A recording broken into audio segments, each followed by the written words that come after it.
Problema ngayon ang ilang taga-kasiguran na Aurora matapos wasakin ng bagyong Nika ang kanilang pinagkukunan ng pagkain at kabuhayan. May ulat on the spot si Darlene Kay. Darlene? Connie, maayos na yung panahon dito sa Kasiguran, Aurora, pero kitang-kita yung pinsalang iniwan ng bagyong Nika. Itong kinatatayuan ko ay isang sagingan at katulad ng nakikita nyo, talagang totally damaged. Ibig sabihin, lahat ng 100 puno rito ay winasak ng bagyong nagdala ng napakalakas na hangin at ulan. Nang maglandfall ang bagyong Nika dito sa probinsya ng Aurora pasado alas 8 kahapon ng umaga, ramdam na ramdam dito ang pagbayo ng malakas na hangin na sinabayan ng malakas na buhos ng ulan. Kaya wasak ang ilang bahay, nagtumbahan ng mga puno at poste ng kuryente. Nalubog sa bahang ilang lugar tulad dito sa kinatatayuan kong Barangay Marikit sa Kasiguran. Tumigil ang ulan kahapon ng hapon. Ngayong umaga, maganda na ang panahon kaya wala nang baha dito sa Barangay Marikit. Pero naiwan naman ang pinsala sa mga bahay at hanap buhay ng mga residente. Si Tatay Reynaldo na nagtatrabaho sa sagingan, hindi alam kung paano babangon dahil aabuti ng 4 na taon bago tumubo at mamunga uli ang mga saging. Si Larry naman, nalubog na nga ang bahay sa baha, nawasak pa ang taniman na pinagkukunan nila ng pagkain. Narito po yung pahayag ng aming mga nakausap na residente. Ginayang man ma'am ay talagang sirap ng buhay namin dito sa Aurora. Talaga wala tayong magawa. Sabi ko nga, sana may ayuda naman na dumating sa amin at talagang kami halos wala rin po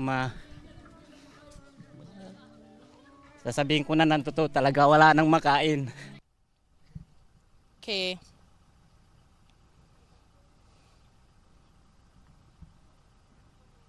Connie, nadaraanan na yung lahat ng mga kalsada dito sa bayan ng Kasiguran dahil tapos na yung clearing operations kahapon pa lang.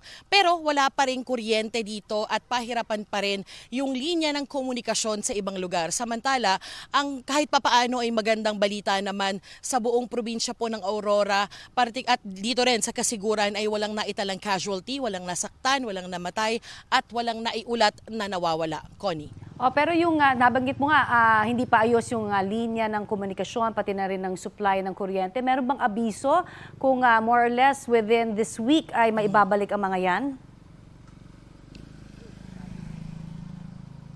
Connie, yan yung gusto din ng mga local officials at lalo na yung mga residente na nakakausap ko dito na sana raw ay sa lalong madaling panahon maibalik na yung supply ng kuryente. Pero hanggang sa mga oras na ito ay hindi pa raw nila masabi kung kailan talaga maaayos yung linya ng mga kuryente dahil maraming ang poste ng kuryente yung nagtumbahan dahil sa lakas ng hangin at ulan na naranasan dahil sa bagyong Nika kahapon. Pero nakikipag-ugnayan na raw sila sa pamunuan ng Aurelco para sa lalong madaling panahon ay maibalik na yung supply ng kuryente. Connie. Yung tubig ba rin nila ay naapektuhan dahil sa bagyo?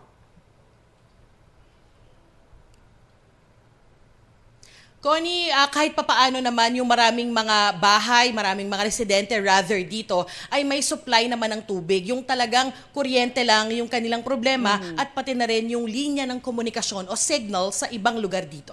Maraming salamat, Darlene Kay.